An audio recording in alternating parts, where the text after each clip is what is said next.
Saudações rubro-negras flageniais. A passagem de Filipe Luís pelo comando do Flamengo foi tão intensa quanto simbólica, né? Em menos de 2 anos, o ex-lateral esquerdo construiu uma trajetória que percorreu ascensão meteórica, né? Hegemonia esportiva, validação internacional e, por fim, uma demissão que expôs mais a política interna do que o desempenho em campo. Mas antes de tudo, meu querido, deixe seu like, se inscreva no canal, seja um Flagenial, acione o sino da notificação e fique sabendo de tudo, mais querido, o mais amado, o mais idolatrado Flamengo. Felipe assumiu o time principal em outubro de 2024, né? Após a saída de Tite. A promoção foi vista como solução emergencial, mas rapidamente se transformou em aposta estratégica, né? Sobre a mentalidade europeia, né? O impacto foi instantâneo, intensidade nos treinos, jogo posicional mais claro, saída de bola organizada e postura protagonista, né? O Flamengo recuperou identidade ofensiva e competitividade. No primeiro título, né? A conquista da Copa do Brasil selou a transição, né? O ambiente virou euforia. Parte da torcida passou a tratar o treinador como nome possível, até mesmo para a seleção brasileira. Olha como é que as coisas mudam, né? No futuro. Resumo dessa fase foi a mudança estrutural de mentalidade, respaldo político inicial, mais ou menos, modelo moderno, validade rapidamente aplicada, né? A consolidação, né, da hegemonia em 2025, né? Se 2024 foi a afirmação, 2025 foi a consagração, né? Libertadores, a campanha teve turbulências, né, na fase de grupos e confrontos duros no mata-mata, mas a capacidade de ajuste foi o diferencial. O título continental coroou o trabalho, né? Campeonato Brasileiro, a equipe demonstrou consistência ao longo do calendário, conquistando também o Brasileirão, né? A dobradinha elevou o patamar histórico da temporada, né? Felipe deixou de ser promessa e virou técnico campeão consolidado, né? No Mundial e a validação também internacional, né? No Mundial de Clubes, o Flamengo competiu com gigantes europeus. Contra o Chelsea, por exemplo, vitória com domínio tático, né? Contra o Bayern de Munique, derrota competitiva, sem inferioridade estrutural, na minha opinião. Contra o Paris Saint-Germain, né? Empate na final e queda somente nos pênaltis após a atuação elogiada mundialmente. O mundo passou a olhar também o trabalho com respeito. O Flamengo jogava como clube global. Já nos bastidores, né? E desgaste contratual, né? Fim de 2025, início de 2026. O sucesso em campo não blindou, né, o treinador das engrenagens políticas, né? Renovação desgastante, a negociação foi longa e tensa, a entrada de um empresário internacional endureceu as tratativas, né? E a gente sempre vem falando aqui que o Flamengo tentou renovar com ele várias vezes em 2025 e ele não quis renovar, já pensando, né, nos títulos na frente, e se ganhasse mais título, ganharia um contrato maior, né? E também pensando fora do Brasil. O processo gerou um incômodo na presidência, né? Multa baixa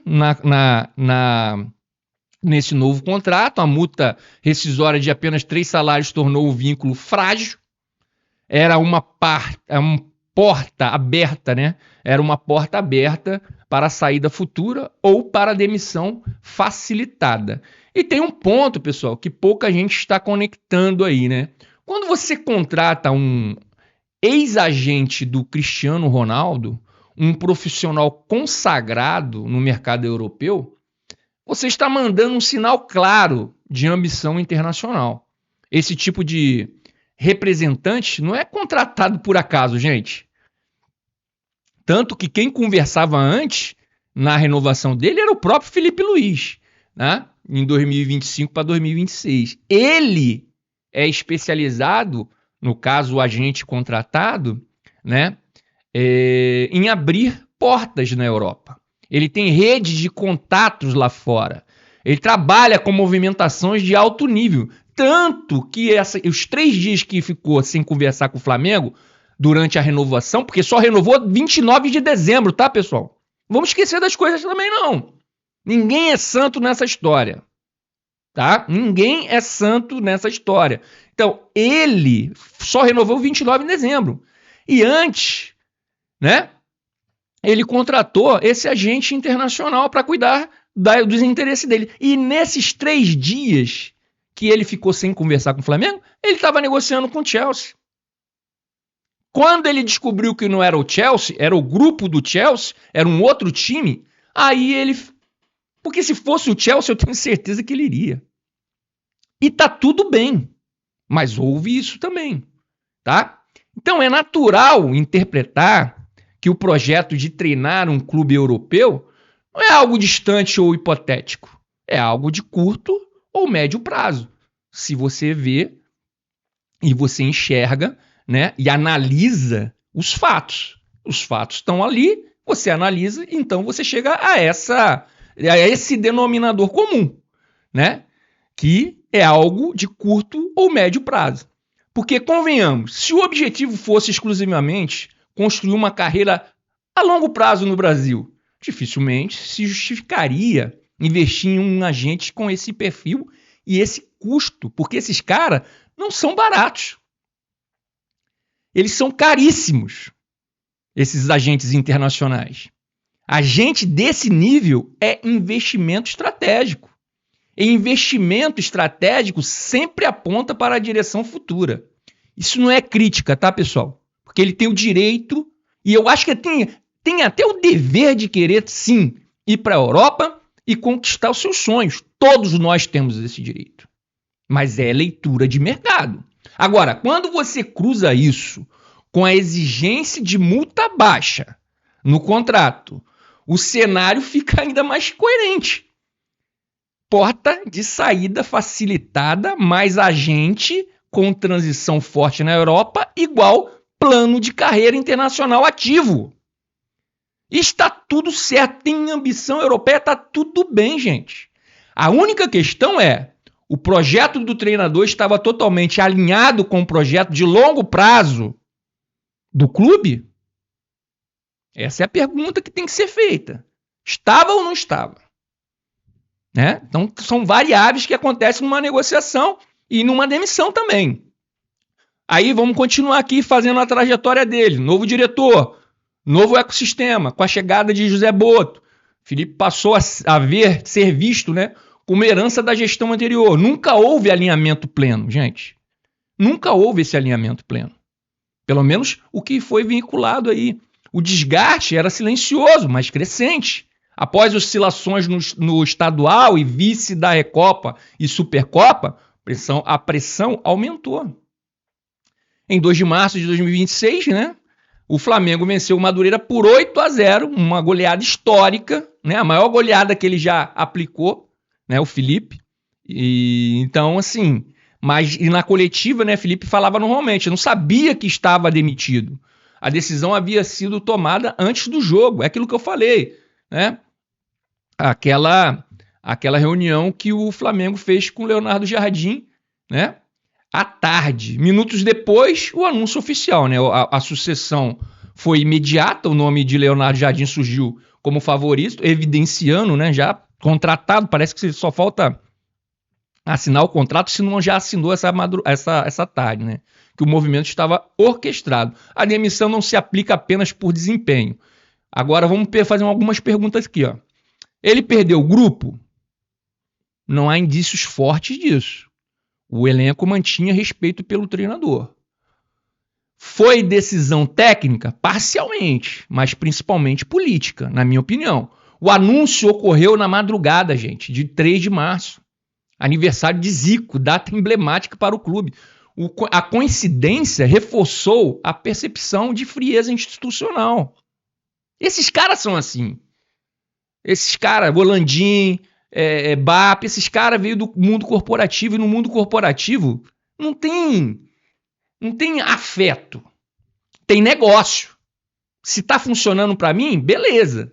Se não, para mim, para você, beleza. Agora, se não tá funcionando para mim, só tá funcionando para você, opa, alguma coisa a gente tem que fazer aqui porque não tá funcionando legal. Conclusão: sacrifício estratégico ou miopia política, né? Felipe Luiz saiu com Libertadores, Brasileiro, Copa do Brasil, final de Mundial, identidade tática consolidada, foi demitido após sua maior goleada. A pergunta que fica não é se ele errou. Todo treinador erra e o Leonardo Jardim vai errar também.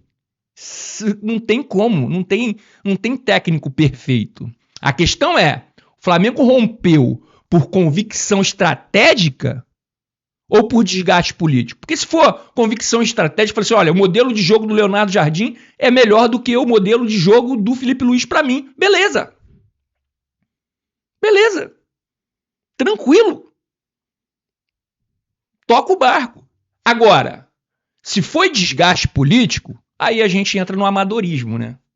No amadorismo do futebol do Flamengo, que não pode acontecer com um time gigante desse e não sustentar um técnico por causa de desculpa. Foi ruim perder Supercopa, Recopa? Pô, lógico que foi, todo mundo quer ganhar. Mas não é o propósito do Flamengo ganhar Recopa e Supercopa. O propósito do Flamengo é ganhar Libertadores, Brasileiro e Copa do Brasil. Nessa sequência aí. Primeiro Libertadores, segundo Brasileiro e terceiro Copa do Brasil. É isso que o Flamengo tem que se enfiar. Entendeu? A história recente do clube mostra um padrão, pessoal. Quando o ambiente político tensiona, né, ele vira uma bolha que pode explodir a qualquer momento, o técnico vira variável de ajuste de tudo isso daí. E assim termina uma era que poderia ter sido ainda maior, não por falta de competência técnica, mas por excesso de instabilidade estrutural. No Flamengo, títulos não garantem permanência. Tudo isso que eu falei é a minha leitura sobre a saída do Felipe Luiz. Mas tem um ponto que está acima de qualquer debate. A instituição é maior que qualquer profissional. O Flamengo não pode ser refém de treinador, jogador, dirigente. Agora, na minha opinião, o problema não foi a demissão em si. O problema foi a forma. Talvez fosse mais elegante, mais transparente e menos traumático ter tomado a decisão antes do jogo. Mas há um detalhe importante. A reunião com o Leonardo Jardim teria acontecido na tarde anterior à partida. E o Leonardo Jardim aceitou o projeto do Flamengo. Havendo o sinal verde do plano A, a diretoria precisou agir. A partir do momento em que o substituto aceita o cargo, manter o treinador apenas para esperar o momento ideal vira incoerência interna. Então, a decisão passa a ser lógica do ponto de vista estratégico. Sobre conversar com o Leonardo Jardim, desde a sexta-feira anterior, sinceramente, não vejo problema algum. O mercado do futebol funciona assim. Aliás, todos os mercados funcionam desse jeito. Todos funcionam desse jeito. Tá? Antes de você mandar alguém embora, se ele for fundamental ou não, você vai ter que ter o plano B na manga, senão você vai ficar sem ninguém, meu querido. Ou alguém prefere que o Flamengo faça como em outros tempos, né? Demite primeiro, depois sai procurando treinador no escuro igual maluco. Aí pega qualquer um pagando um absurdo. É isso que vocês querem? Isso sim seria uma burrice tremenda. Clube grande precisa ter plano A, B e C mapeados. O erro não é conversar antes. O erro seria não conversar. Se a tomada de decisão de mandar embora já teria sido ratificada. Para mim, o debate real está na condução pública da decisão. A condução foi horrorosa. A condução foi condenável. Não na estratégia de bastidor. Agora, eu espero que essa decisão tenha sido estratégica e não política. Porque se a saída do Felipe Luiz aconteceu apenas pelo fato dele não ter sido a escolha original dessa diretoria, aí estamos falando de algo muito mais grave. Se não for estratégico, ou se não for estratégica, como eu já disse aqui no canal, pode se tornar um dos maiores erros institucionais recentes do Flamengo. E quando eu digo estratégica, significa tudo, tá? Significa análise de treino, significa leitura de ambiente, significa intensidade, entendimento físico do elenco, significa projeção de desempenho a médio prazo, significa convicção de que com outro perfil o time vai evoluir. Porque opinião de fora não falta. Todo mundo comenta, todo mundo analisa jogo, todo mundo critica a coletiva, mas ninguém vê o treino. Ninguém vê o treino. Esses comentaristas aí que você anda acompanhando, nenhum deles vê treino. E estão cheios de palpite em relação à decisão que o Flamengo tomou. E é no treino que se percebe intensidade real, comprometimento, resposta tática, adesão ao modelo. Quem está lá dentro tem informações que nós, aqui de fora, não temos. Então, ou a diretoria tomou essa decisão baseada em diagnóstico profundo, ou tomou baseada em desgaste político. Se for o primeiro caso, é mudança de rota calculada. Se for o segundo, é risco institucional desnecessário. Clube grande não pode, vou repetir aqui, clube grande não pode agir por vaidade. Tem que agir por convicção técnica. Agora, o tempo vai dizer se foi coragem estratégica ou precipitação administrativa, porque planejamento prévio é profissionalismo, improvisação é amadorismo. E o Flamengo, pelo tamanho que tem, não pode mais agir de forma amadora. É óbvio que muita gente vai aproveitar essa situação, né? A torcida arco-íris aí, para tentar desgastar a imagem do Flamengo. Isso sempre acontece. Flamengo, torcida gigante e protagonismo nacional. Vira alvo constante de narrativa negativa. Agora, eu sempre digo aqui no canal, tomem cuidado com quem vocês seguem. Tomem cuidado com qual programa esportivo vocês consomem. Existe análise e existe agenda. Existe crítica técnica e existe torcida disfarçada de comentaristas. Na maioria dos debates nacionais, o Flamengo não é tratado como qualquer clube. Ele gera audiência, é crítica exagerada, e crítica exagerada gera clique. Sabe o que é clique? Então, é isso que eles querem. E quando surge crise real ou fabricada, parte da mídia amplifica ao máximo. Isso significa que não pode criticar o Flamengo? Claro que não. Pode e deve ser criticado quando se comete erros. Mas comparado aos outros, o Flamengo sempre é mais criticado. Sempre, sempre, sempre, sempre. Por quê? Porque o Flamengo é o malvadão, né? É isso aí que eles passam para todo mundo. Clube grande tem que ser cobrado mesmo. Mas uma coisa é cobrar desempenho, outra é distorcer cenário para criar instabilidade. Por isso é importante separar fato de opinião, análise de narrativa, crítica construtiva de provocação vazia. O Flamengo erra? Erra. Mas não é tudo terra arrasada como alguns querem pintar. E o torcedor precisa ter senso crítico para não embarcar em qualquer discurso pronto. Porque a informação mal filtrada cria crise maior do que aqui realmente existe. Bem, pessoal, vamos ficando por aqui. Obrigado por flamengar comigo, tá? Crédito GL Globo, beleza? E não se esqueça, deixe seu like, se inscreva no canal, seja um Fla Genial, acione o sino da notificação e fique sabendo de tudo, mais querido, mais amado, o mais idolatrado Flamengo. E até mais!